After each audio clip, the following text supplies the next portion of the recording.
अस्सलाम वालेकुम। मेरा नाम है काजी मुबशिर और आप देख रहे हैं वॉइस ऑफ काजी। ज़रा तसव्वुर करें, एक मज़दूर पूरा महीना सख्त धूप में पसीना बहाता है, भूख प्यास बर्दाश्त करता है, सिर्फ इस उम्मीद पर कि महीने के आखिर में इसे उजरत मिलेगी। लेकिन जैसे ही मालिक इसे तनख्वाह देने के लिए पुकारता है, वो मज़दूर अपनी मज़दूरी छोड़कर बाज़ार के हल्ले गुल्ले में गायब हो जाता है। आप इसे क्या कहेंगे, नादानी या बदकिस्मती?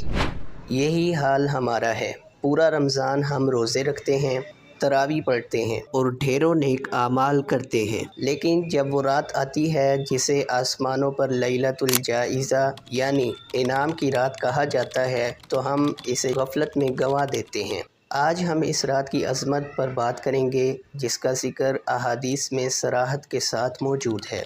सबसे पहले ये जान लें कि इसे इनाम की रात क्यों कहते हैं।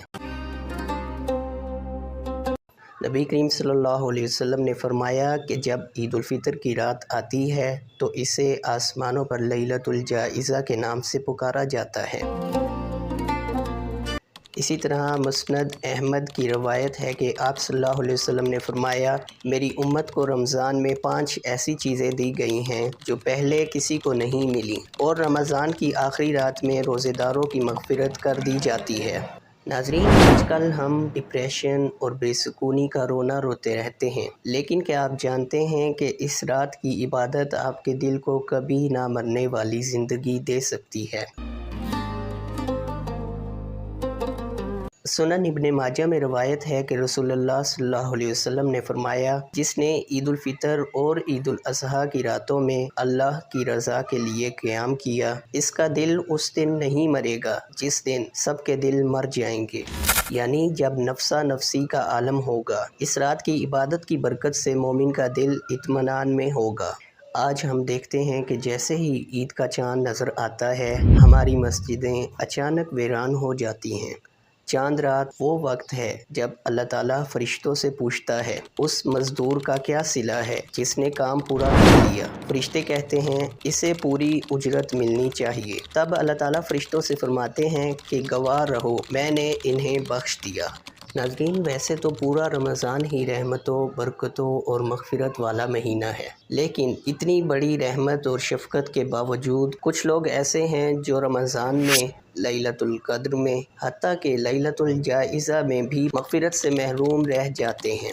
अहादीस की रोशनी में वो 4 लोग ये हैं: शराब का आदी, वालिदैन का नाफरमान, कता रहमी करने वाला यानी रिश्तेदारों से ताल्लुक़ तोड़ने वाला, कीना परवर इंसान यानी दिल में किसी के लिए नफ़रत के साथ साथ उसको नुकसान पहुंचाने का जज्बा भी हो। तो अगर आप में से कोई भी शख्स इन गुनाहों में मुब्तला है तो वो लाजमी तौबा करे, ताकि उन खुश नसीबों में हम भी हों जिनके लिए फरिश्ते सदाएं लगाते हैं ईद के दिन कि जाओ बख्शे बख्शाए अपने घरों को लौट जाओ।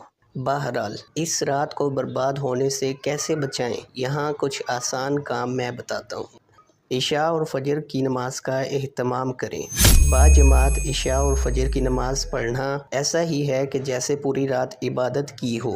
तकबीरात तशरीक यानी अल्लाहु अकबर, ला इलाहा इल्लल्लाहु अल्लाहु अकबर वलिल्लाहिल हम्द पढ़ते रहें। ये शुक्रगुजारी का बेहतरीन तरीका है। कम से कम इन तरीक़ों को इख्तियार करके हम मज़दूरी के हक़दार बन सकते हैं। हज़रत अली रज़ी अल्लाह अन्हु का फरमान है कि ईद उसकी नहीं जिसने नया लिबास पहना, बल्कि ईद तो उसकी है जिसकी बख्शिश हो गई। तो प्यारे दोस्तों, इस बार चांद रात को गफलत की रात ना बनने दें। बाज़ार जाएं, खुशियाँ मनाएं, लेकिन अपने रब को मत भूलें जो आसमान दुनिया पर आपको इनाम देने के लिए पुकार रहा है। कोशिश करें कि इस रात का कुछ हिस्सा तन्हाई में इबादत और दुआ के लिए ज़रूर निकालें। अपनी दुआओं में मुझे याद रखिएगा। चैनल पर नए हैं तो सब्सक्राइब कर लें और इस वीडियो को दूसरों के साथ लाजमी शेयर करें, ताकि इस बार किसी की चांद रात गफलत में ना गुजरे। इसी के साथ मुझे दीजिए इजाज़त। अल्लाह हाफ़िज़।